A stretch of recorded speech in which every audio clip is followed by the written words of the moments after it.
lisez. Vous n'imaginez pas le plaisir que ça va vous procurer.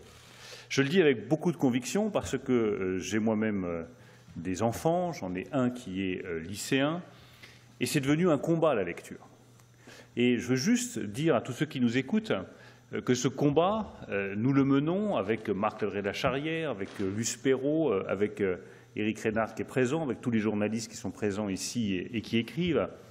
Ce n'est pas pour vous ennuyer, ce n'est pas pour faire des leçons de morale, ce n'est pas pour vous obliger à faire des activités qui seraient pénibles. C'est parce que, je le redis, la lecture est un immense plaisir, qu'elle va développer votre imagination, qu'elle va vous permettre de vous ouvrir à des mondes radicalement nouveaux dans lesquels vous ne seriez pas entré sans les mots, qu'elle va vous permettre de mieux comprendre qui vous êtes, de mettre des mots sur des choses que vous ressentez et que vous ne savez même pas de vous-même, et qu'une personne totalement inconnue, que vous n'avez jamais rencontrée, que vous n'avez jamais vue, que probablement vous ne verrez jamais et que vous ne rencontrerez jamais, vous soufflera à l'oreille, par les mots, dans le silence de la lecture, des choses que vous n'auriez jamais comprises sur vous si vous ne les aviez pas lues.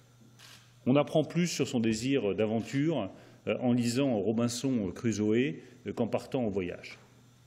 On apprend plus sur le désir et la jalousie qui peut animer le désir et qui est souvent à la base du désir en lisant Albertine retrouvée ou La prisonnière qu'en faisant soi-même l'expérience. Et quand on souffre soi-même de jalousie parce qu'on aime quelqu'un qui ne vous aime pas ou qui est aimé par quelqu'un d'autre, eh bien, il suffit de lire Proust pour comprendre ce que c'est que ce sentiment, de mettre des mots dessus, et ces mots vont vous apaiser.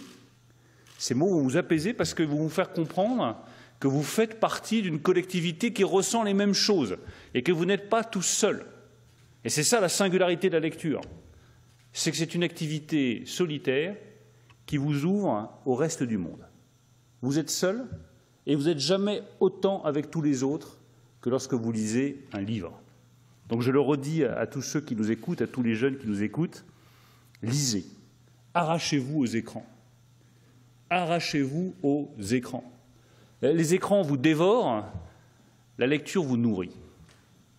C'est toute la différence. Les écrans vous vident, les livres vous remplissent.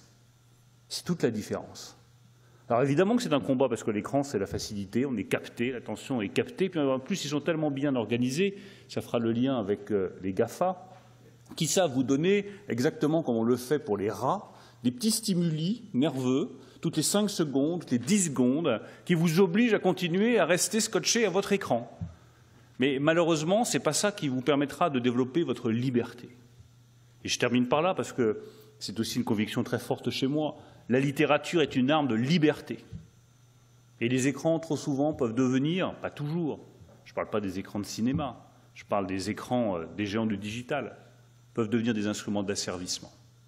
Vous pouvez être asservi dans votre consommation, dans votre comportement, dans vos pratiques, dans vos gestes, par des écrans qui sont formatés pour orienter votre pensée. La littérature, elle vous donne de la liberté. Les mots vous donnent la liberté pour vous construire et être ce que vous êtes.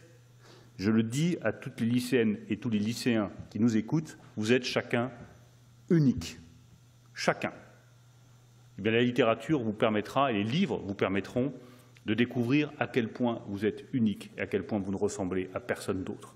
C'est ça ce qui fait l'humanité. Chaque personne est unique et c'est la littérature qui nous l'apprend.